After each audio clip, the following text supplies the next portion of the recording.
Hello, this is Timmy Black, and welcome once again to another episode of The Lives of Contemporary Artists. My uncle Stanley was the first member of my family to receive a pardon. Well, that's if you don't count the time when about 30 years ago, my dad almost got a ticket for doing 90 on the Van Wyck Expressway. See, he was taking me to the airport. We were running late. He was trying to get me there on time to catch this red eye back to LA. And we got stopped by one of New York's finest. And when my dad rolled down the window, he had 2 tickets to Game 4 of the Knicks-Pacers playoff tucked underneath his driver's license. Now, I had no idea my dad was capable of stuff like that. But then again, according to family legend, we had a distant cousin who was a bookie in New Haven and worked for Meyer Lansky or something like that. But I'll tell you, graft was not something I expected, not from my dad. But what was truly remarkable about that episode was this revelation of seeing my dad's readiness to give up his beloved Knicks tickets just so I wouldn't miss a flight. Now that to me is an expression of love in its purest form. Anyway, back to Stanley. Stanley is the stepbrother. He's 75 years old, something like that. He's the stepbrother of my mom. And he was doing some serious hard time in Greenhaven prison in upstate New York for selling weed in the mid-70s. Now, I know that sounds weird, but he got caught with a little over 2 kilos of pot and under the draconian Rockefeller drug laws. And despite the best efforts of his court-appointed attorneys, he was sentenced to life. Yeah, life, crazy. But you can look it up. Nelson Rockefeller, governor of New York, 1973, the Rockefeller drug laws. Anyway, God bless Joe Biden.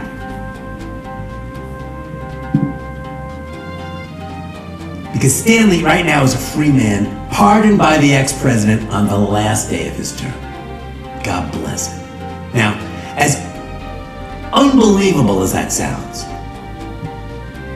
just days later, my first cousin Kenny Seiler, was pardoned by Trump. Yeah. Now, Kenny, in addition to repairing and installing heating and air conditioning systems, Kenny also sells pot, but that's not why he was in jail. See, Kenny's a nice enough guy, but he's something of a flat earther. Now, remember that scene on TV on January 6th back then when the guys were smashing the window of the Capitol with a flagpole? Well, you can see Kenny for a split second. Kenny was the 5th guy to climb in. He's wearing this leather jacket and a red wool hat, and if you listen carefully, he's screaming Pelosi as he dives head first through the window. Now, I mention this not because these two people are artists, but precisely because they are not. See, if you frame my family history between Rockefeller and Trump, you get an interesting lens into the unique American cultural evolution. See, in those intervening years from the early 70s to now, we have seen the dominance of minimalism. We've seen conceptual art, performance art. We've seen neo-expressionism, neo-geo, whatever that was, postmodernism, and now we have our current mash of righteous messy narrative painting and of course gender-related advocacy in the form of video and film and photography, and we also have that dry academic graduate school finger-wagging polemical kind of artwork, and when you add to that the artificiality of AI, and you basically summed up a 50-year art historical chunk that could be neatly placed in the next edition of Gardner's Art Through the Ages. Now, just as a thought experiment, just for kicks, let's leaf back into that book and compare it to, say, 50 years in Florence, say between 1400 and 1450, from Cosimo to Lorenzo de Medici. All right, maybe do the same thing in France between 1840, let's say, and 1890, from, say, the July monarchy of Louis Philippe through the Second Empire, the Franco-Prussian War, and the Third Republic. Or to bring it more up to date, let's say 1900 to 1950, from Franz Joseph I to Harry Truman with a few detours through Hitler and Stalin. I mean, you could practically flip a coin and find any significant 50-year span and compare it to our Rockefeller through Trump. I mean, in the first case, obviously we were talking about the Italian Renaissance. In the second case, we were talking about Impressionism. We were talking about Pointillism. We were talking about Rodin, Gauguin, Van Gogh. And in the third case, we were talking about the birth of modernism, about Cubism and Suprematism and Futurism and Dada, Surrealism and Abstract Expressionism. But from Rockefeller to Trump. Now here, we're talking about, say, from Richard Serra, say, Vito Acconci and Joan Mitchell, to Art Basel Miami and the spring auctions at Christie's. Now, if I sound like I'm complaining, I'm not. Just like everyone else, I'm a child of our time. I order Uber Eats, and I can watch 14 consecutive episodes of Severance without breaking a sweat. And for all I know, the next Gertrude Stein might be some dude cutting vegetables on TikTok while dancing to the Smiths' Girlfriend in a Coma. I mean, what do I know? The next Shakespeare could come in the form of a true crime podcast, and who am I to predict? The mystery of the Mona Lisa's shaved eyebrows will almost certainly pale beside the monumental impact of Ozempic, don't you think? See, these are heady times, these Rockefeller to Trump years, and it could be that our visual artists are simply not up to the task.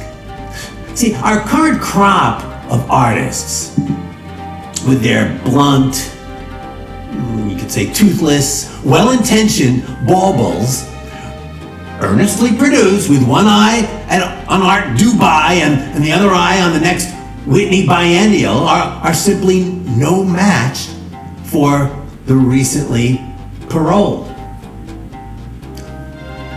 Now, while those folks are already busy organizing militias with really cool uniforms and homemade drones and state-of-the-art surveillance technology, do we